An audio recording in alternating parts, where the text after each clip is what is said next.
खुलुमबाय स्टुडिय'आव आं उदांस्रि मुसाहारि फैगौ 16 नबेम्बराव बर' थुनलाइ सानखौ फालिनो थाखाय मोनसे हाबाफारि लादों।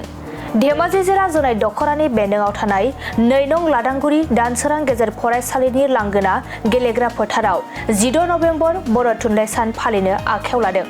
नोंगौ धेमाजि जिल्ला जनाय दख'रानि बेन्दोंआव थानाय 2 नं लादांगुरि दानसोरां गेजेर फरायसालिनि लांगोना गेलेग्रा फोथाराव 15 आरो 16 नबेम्बराव 16 नबेम्बर एबा बर' थुनलाइ सानखौ लोब्बा लाखिनानै साननैनि हाबाफारिजों खुंगा 40थि जनाय गुदि बर' थुनलाइ आफादनि बोसोरसालिया जथुमा, खुंगा 27थि जनाय दख'रा दुलाराय बर' फरायसा आफादनि बोसोरारि जथुमा आरो खुंगा 23थि जनाय दख'रा दुलाराय बर' आइजो अनसाय आफादनि बोसोरारि जथुमाखौ जथायै खुंनो लानाय हाबाफारिनि गाहाय लाइखुन्थियाखौ दिनै 5 नबेम्बर बुधबार गोथार सानाव फुंबिलिनि सानाव गायसननाय जायो। जनाय गुदि बर' थुनलाइ आफादनि गाहाय नेहाथारि गपाल बसुमतारी बिथांनि दैदेननायाव गाहाय लाइखुन्थियाखौ दुलाराय बर' फरायसा आफादनि नेहाथारि बड'सा ब्रह्म बिथाङा गिबि गायसननानै होयो। लोगोसे हाबाफारिया मोजाङै मोजां जाफुंनायनि हामलायथि होयो आरो बे 16 नबेम्बर बर' थुनलाइ आफादनि जोनोम सानाव सोलोंथाइ समाजारि जेंनानि सायाव सावरायनांगौ होननानै बिबुंथि होयो आरो हाबाफारिखौ मोजां जाफुंथों होननानै बानबुंथाइ होयो। दिनै बे गोथार लाइखुन्थिया गायसननाय हाबाफारियाव धेमाजि जिल्ला एबसुनि बोसोनगिरि सुरजित नार्जारि, जनाय दख'रा हारिमु नेहाथारि बुद्धदेब स्वर्गियारि, जनाय जिल्ला बर' थुनलाइ आफादनि लेङाइ नेहाथारि मानिक बसुमतारी, गुबुन बर' माहारियारि आफादनि आफादगिरि नेहाथारि मावथि सोद्रोमा बिथांमोना मैखोमै बाहागो लायो। जे मोनथाम आफादजों जथायै 16 नबेम्बरजों लोब्बा लाखिनानै जे खुंनो लादों नैबे दानसोरां गेजेर फरायसालि गेलेग्रा फोथाराव नोंथांनिफ्राय माबायदि हामलायथि थागोन बे हाबाफारिनि सायाव? दिनै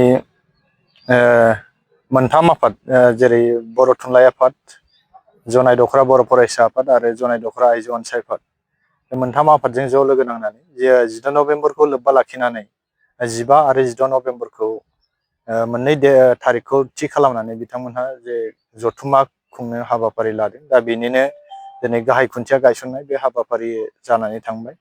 दा बे जथुमानि गेजेरजों आं बेखौनो मिजिंथिदों जे जोंनि जनाय हालामाव रायजो जानाय जोंनि बर'फोरनि जेसेबांनाखि समस्याफोर थायो बै समस्याफोरखौ जोङो बोरै समाधान खालामनो हायो आरो माबायदि जों समाधान खालामनांगोन आरो जों सोलोंथाइखौ माबायदि लांनांगोन बेफोरनि गासै दिगा नैबे जोंनि थान्दै मेल, बे थान्दै मेलनि गेजेरजों सावरायनायनि गेजेरजों मोनसे मोजां थांखि एबा मोजां फिथाइ मोनसे फैगोन बेखौ मिजिंथिदों।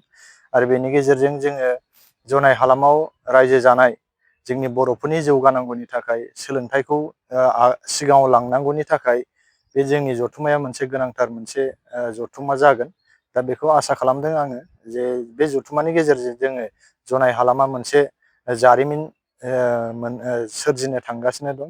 बेनि गेजेरजों जोङो दिनै बै जथुमानिफ्राय जोङो जनाय हालामा एसेबाबो सोलायनाय फैगोन जे जों सोलोंथाइ बेलायाव आरो जिखुनु जों हाबाफारियाव जोङो जनाय हालाम हिसाबै जोङो उननि समाव जोङो मोजाङै हाबाफारि मावलांगोनखौ मिजिंथिनो हायो। आरो बेनि गेजेराव जोंनि गेवलां मेलनि गेजेरजों गेवलां मेलाव जोंहा माखासे आलासिफोर दङ।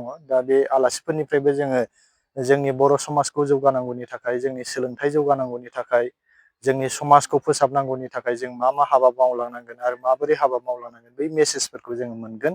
दा बेनिखायनो आं दिनै नोंथांमोननि निउस चेनेलनि गेजेरजों जनाय हालामाव रायजो जानाय बर'फोर बिथांमोनखौ आं खावलायनो लुबैदों जे जोङो नैबे 15 आरो 16 नबेम्बर साननैनि हाबाफारियाव जे बयबो ज' लैहोर फैनानै जोङो नैबे साननैनि जि हाबाफारि बे हाबाफारिखौ जों बयबो जाफुंसार होफैनांगोन आरो जोंनि बर' रायजो बर'फोर समाज बर'नि समाजखौ फोसाबनायाव जोङो बयबो फंसे राव बुंनांगोन जे जों बोरै थाङोबा मोजां जागोन। जोंनि रायजोनिफ्राय जुदि जों फंसे जुदि बयबो मोजां खोथाफोरखौ जोङो बुंनानै होयोबा, आसि देखायनानै होयोबा निस्सय जोंनि आफादफोरा खामानि मावलांनो थुलुंगा मोनगोन बेखौ आं मिजिंथिदों। जिहेथु नैबे हाबाफारियाव बिखेखै बुंनो थाङोबा फरायसाफोरा बांसिन बाहागो लागोन, माबायदि फरायसाफोरनि सायाव मटिभेसन हाबाफारि लानायखौ हास्थायदों?